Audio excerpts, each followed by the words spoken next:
What is going on, guys? Money Webby here. Hope you guys did great in week 4. You made some money and placed high on whatever website or app you're using, FanDuel, DraftKings, or the Draft One, or Boom Fantasy. There's a ton of different ways to play nowadays. But a quick little note here, if you guys aren't already following me on Twitter, I tweet out some lineups every single week. I tweeted out 3 this past week, and we did pretty well. We got 140, 142, and 165. This was the best one I tweeted out. We had Bilal Powell going off in that game. Hopkins had a good game. Eli Manning running a touchdown, and it was a great week for me. So I hope you guys did well, and follow me on Twitter at MoneyWeb if you're not already to get those lineups every single week. So yeah, we got week 5 here. This week, another pretty solid slate. We don't have the Sunday Night Football game again, sadly. It's a good one there. There's not as many high-scoring games to approach, so I think Green Bay Dallas is going to be very chalky to start it off on this slate. So keep that in mind in GPPs. If you want to be contrarian, the Green Bay Dallas game is going to be very popular. It's the highest over-under by a decent margin there. So yeah, let's start getting into the plays. I got my favorite plays at quarterbacks, running back, wide receiver, tight ends, all the positions for you guys to throw into your lineups yourself. And if you guys could do me a quick favor and leave a like on the video, it really helps me out to keep these videos coming for you guys and get some more exposure on my videos so I can keep giving these plays and picks every single week.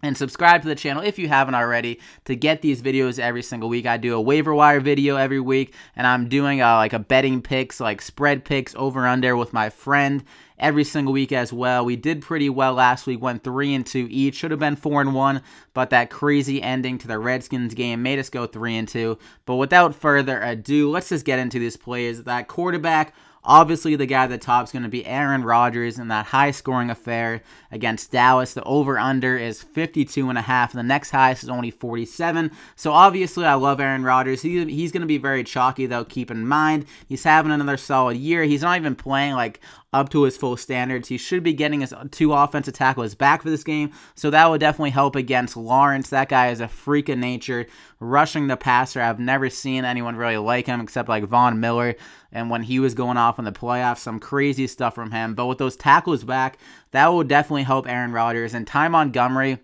is probably going to be out for this game, so I think they'll be leaning more on the passing attack, and it looks like DeVante Adams is actually going to be back to playing this matchup. So the Packers, they have all their receiving weapons here for Rodgers, and the Dallas secondary is not good, so I think Aaron Rodgers will have more passing attempts, maybe running the ball a bit more without Montgomery. Like when they spread him out, Rodgers will just take off and get some yards his own sometimes. So I think he has the most upside by far. That's why he's priced at 8,100. I definitely love him. But like I said, in GPP, maybe you don't go him. But it's because I think Rodgers would probably be the most popular quarterback with Dak Prescott. And that brings me to my second favorite quarterback, Dak Prescott, 6,800, going against the Packers.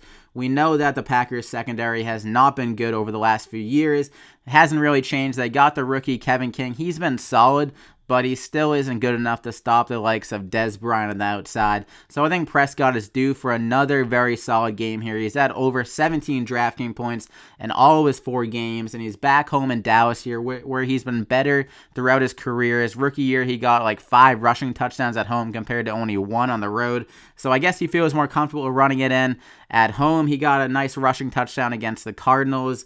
So that really adds to his floor with those rushing yards and touchdown ability on the ground. And the Packers' run defense has been good over the last few years. So I think the way to attack them for the Cowboys is to be throwing it with Dak Prescott and Dez Bryant and Cole Beasley on the inside. So that is how I would attack them personally. So Dak Prescott at 6,800, a nice little savings on Rodgers. So if you really want to pay it for the studs, you can't really get Rodgers and then guys like Le'Veon Bell, like Jordy Nelson, all of them in your lineup without a ton of value opening up over the week. So you got to keep that in mind. Dak Prescott, I'd probably throw him in if you want to get the studs at other positions. But some other quarterbacks here, we got Carson Palmer at 5,900.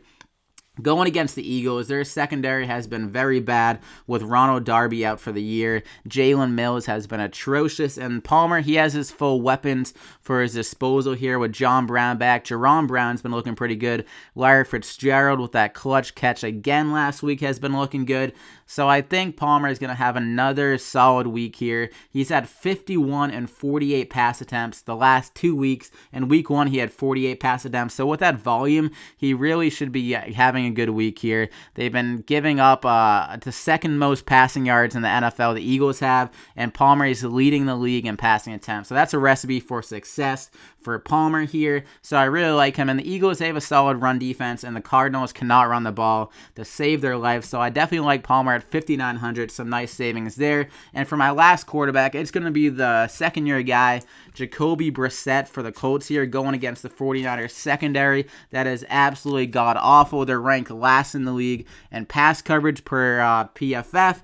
And Brissett, he should be able to have a much better game here. He was at the worst possible environment in Seattle last week with that Legion of Boom and 12th man there in Seattle. And now he goes back to Indianapolis in a nice, cozy, little comfy dome back there against a horrendous secondary. So I think T.Y. Hilton should have a monster game, and Brissett will be the one throwing it to him. And he can get some on the ground, too. He had 33 yards last week running the ball. He had 2 rushing touchdowns against Cleveland. So that really adds to his floor and upside with that work coming on the ground. And 5,600 is a solid price against a very bad secondary. So I like Brissett. So that's really it at quarterback. Love Brissett if you're trying to save some money, and Palmer at 5,900. And then if you're trying to pay up for those guys that are going to be chalky, Rodgers and Dak, they're so safe. That's why I love them. It's going to be tough to avoid them in cash games, with Prescott having a nice little value at 6,800 in the high-scoring game, and then Rodgers with this tremendous upside in this matchup at 8,100. That is where I'm looking at quarterback. So let's move on to running back now. The number one guy, obviously Le'Veon Bell again, going against the Jags. Their rushing defense has been horrendous this year. Their secondary is super good with Jalen Ramsey and A.J. Boya on the outside. So I think Le'Veon Bell is going to get a ton of touches again in this game. He got 39 touches last week against the Ravens, who have a solid run defense, and he went off in that game for 37.6 DraftKings points. It looks like he finally shaked off the cobwebs of not being in training camp with his best game by far last week, and the matchup just gets easier here against the Jags. They let up 321 total yards to Bilal Powell and Elijah McGuire, who don't even compare to Le'Veon Bell on the talent aspect of their game. So, and Bilal Powell, we all know he got that fluky 75-yard touchdown where he fell down. But if you take that touchdown, that 75-yard touchdown, out of the equation, they still got 246 yards besides that. So that is crazy numbers. And Le'Veon Bell, he's really the only running back that plays for the Steelers team. Over the last 3 games, he was only off the field for 15 snaps. So he's on the field for almost every single snap. I see another game with a heavy workload, probably like 30 plus touches again. I expect the Steelers to be up in this game, and it should be low scoring. I don't think they really want to attack Jalen Ramsey and A.J. Boya on the outside, and Le'Veon Bell is the guy to go for this Steelers offense this week, so I love him. I'm probably going to have him in almost all of my lineups because he's so safe and consistent with all those snaps, and his upside is huge like we saw last week. So Le'Veon Bell, he's the guy I'm really going after, but with him in the lineup, you got to pay down for the rest of your running backs to really make it work with the wide receivers and quarterbacks. So the next guy I'm looking at is going to be Christian McCaffrey at 5,700, going against the Lions here. Had kind of a disappointing week last week against the Patriots, but that was because the wide receivers are the ones getting it done. With the Patriots kept on blowing coverage on the outside, so Kelvin Benjamin and Devin Funchess were able to get open consistently, but this Lions secondary is much better, so I think the cornerback should be able to lock up Funchess and Kelvin on the outside, and that's really going to open things up for McCaffrey. He should be getting more targets. I see around 10 targets again in this game, similar to what he did against New Orleans, so he could have another big week, considering it's full point PPR, tremendous value at 5,700, and he's still getting a lot of snaps. The Panthers are up most of that game against the Patriots, and he got 48 out of 63 snaps last week. So I think with this game, I think they're going to be down in this one. So I think McCaffrey will still be seeing those consistent snaps, which you want to see for a running back. You want him on the field, obviously, most of the time, if not all the time. So that's really going to help McCaffrey. A nice value at 5,700. And for some other running backs that I'm looking at, there's a lot of value that could pop up over the week due to injuries.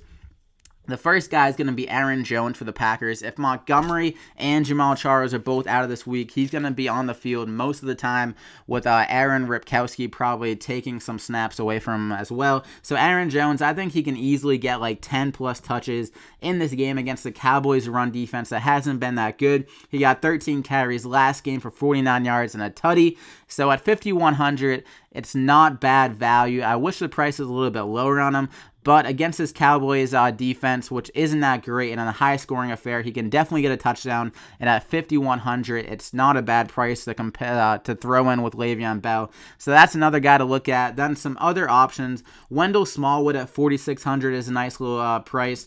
Going against the Cardinals, they do have a very good run defense, so I think that's going to make Smallwood be on the field more in this game. So with Garrett Blount, he can't do anything in the receiving game, so they're going to want to have Smallwood on the field, who looked very good catching the ball out of the backfield last game. 4 catches for 45 yards, and he did get a rushing touchdown.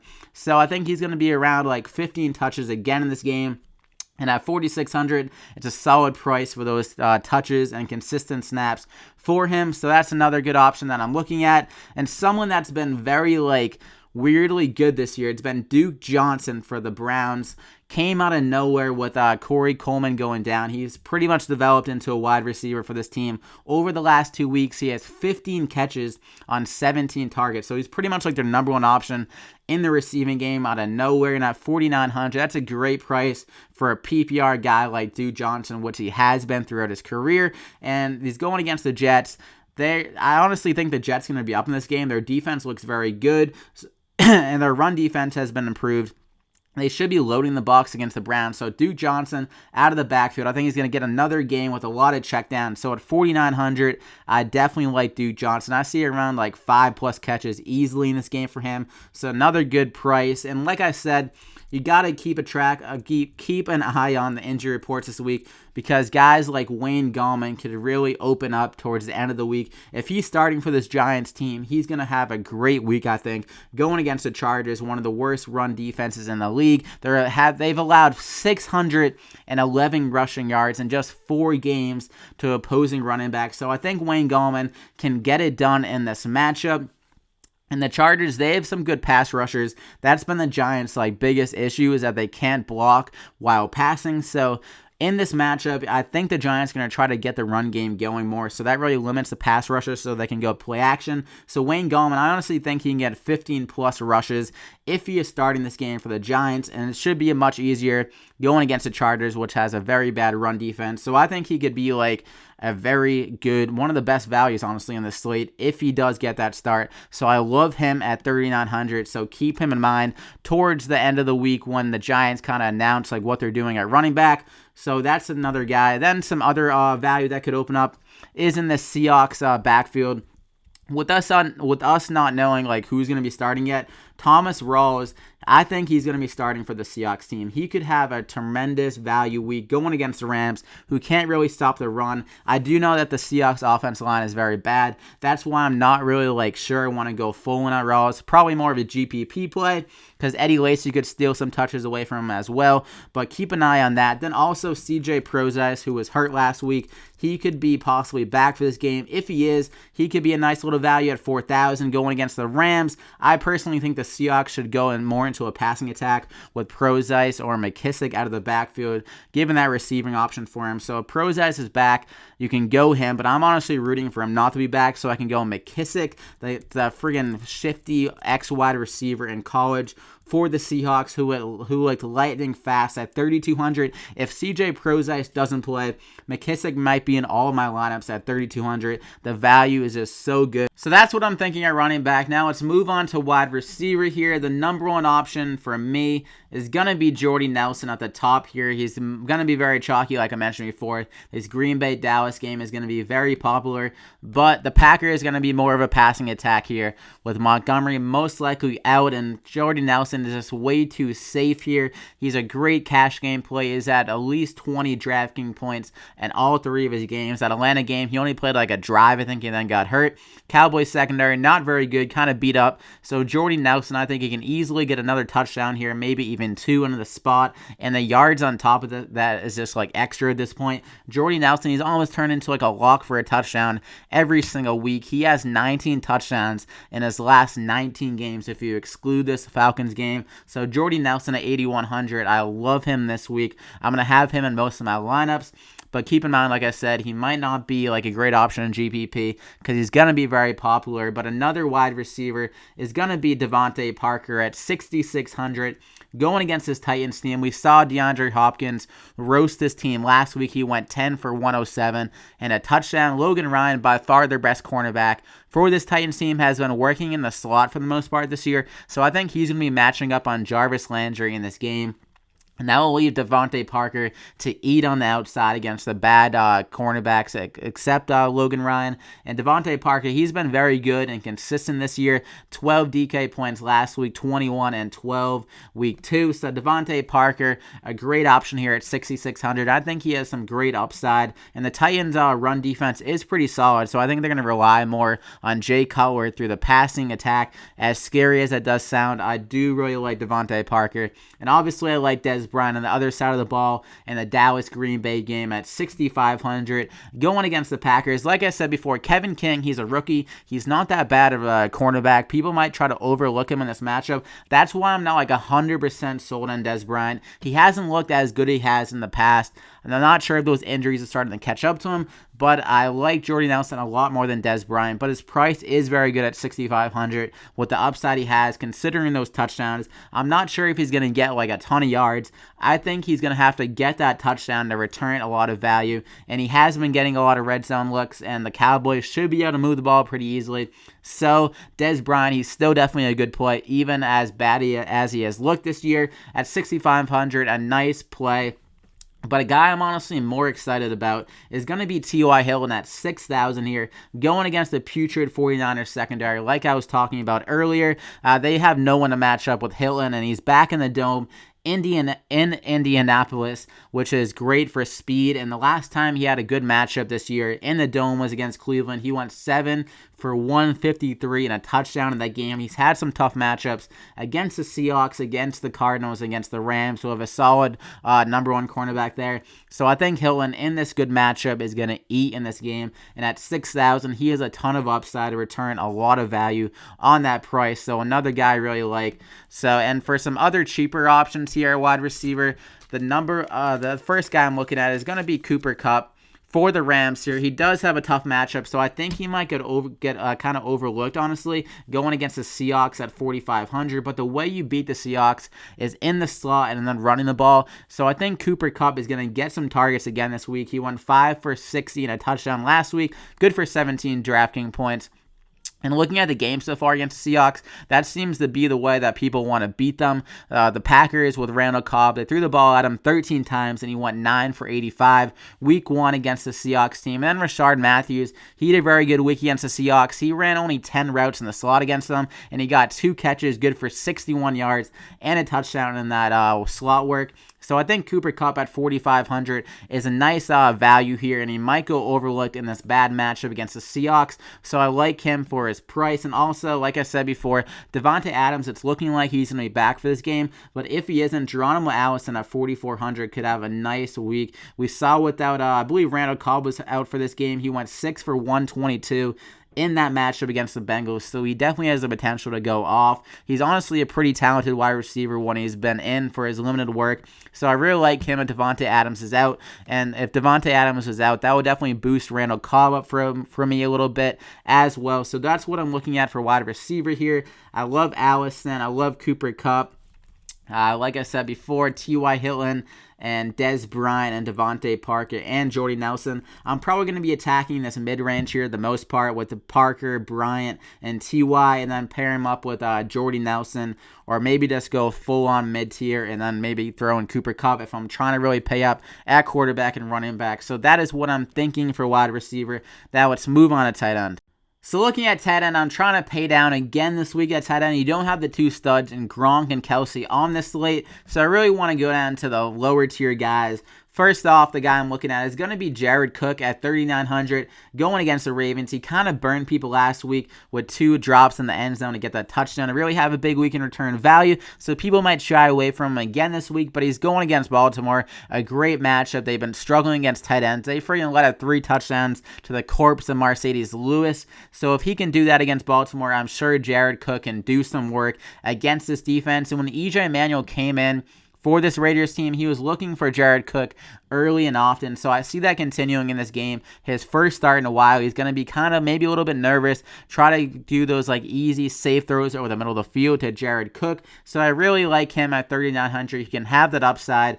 And against the Ravens, they have a solid run defense, so they might not want to go with Marshawn Lynch that much. Try to go like those easy throws to the running backs like Jalen Richard out of the backfield and Jared Cook over the middle of the field. And we're not sure yet if Michael Crabtree will be back for this week. And if he is not back, that even makes me like Jared Cook even more. And Amari Cooper, he's been horrendous this year. So I really like Jared Cook at 3,900. And for another tight end, $100 more at 4,000 going against the Chargers here. Not a great matchup on paper, but Evan Engram, he's in a perfect situation for a PPR tight end. He's on the field a lot, and he's been getting a lot of targets. He was first in the NFL among tight ends with 11 targets last week. He's good for 6 catches for 62 yards.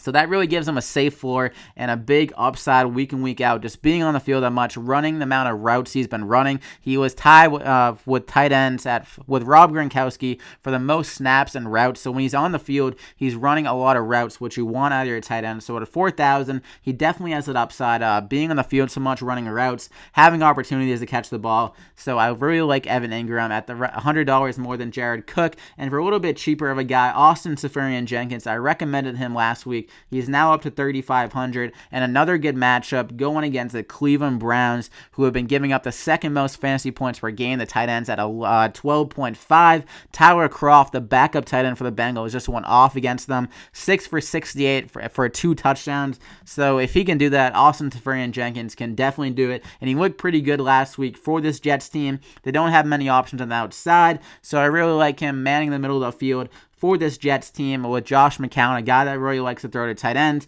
So I love him in this spot. Can definitely get a touchdown at 3,500. Should have a much easier task of moving the ball. They played the Jags last week, a very good defense. The Cleveland Browns defense, we know how bad they are. So I love Seferian-Jenkins. That's really it at tight end. So ASG, Austin Seferian-Jenkins, Evan Engram, and Jared Cook are the 3 guys I'm really trying to target this week at tight end.